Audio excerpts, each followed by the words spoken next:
BUMDes mendorong setiap desa wisata yang tumbuh di Gianyar menonjolkan industri kerajinan sesuai dengan program Dekranasda Gianyar. Setiap desa wisata didorong untuk membangkitkan industri kerajinan di masing-masing desa. Ketua BUMDes bersama Gianyar Aman, Mangku Nyoman Kandi menjelaskan, di Gianyar sudah ada 26 desa wisata yang tergabung dalam BUMDes bersama Gianyar Aman.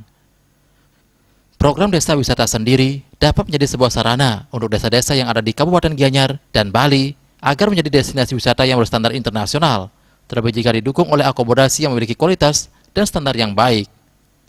Kandi yang juga Ketua Forum Komunikasi Pok Darwis Gianyar ini menyampaikan, saat ini sedang menggali potensi industri kerajinan di setiap desa wisata. Ini minimal kerajinan rumah tangga yang tumbuh di masing-masing desa dibangkitkan sebagai bagian daya tarik desa wisata. Menurutnya bagaimanapun wisatawan yang berkunjung ke desa wisata diarahkan berbelanja. Wisatawan diharapkan berbelanja produk usaha mikro kecil dan menengah (UMKM) yang berkembang di desa setempat.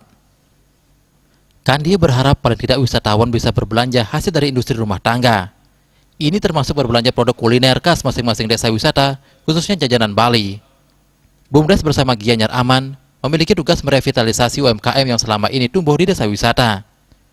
Usaha mikro yang bergerak di sektor kerajinan juga diharapkan proaktif mengembangkan desa wisata di Kabupaten Gianyar. Wirnaya Bisnis Bali melaporkan.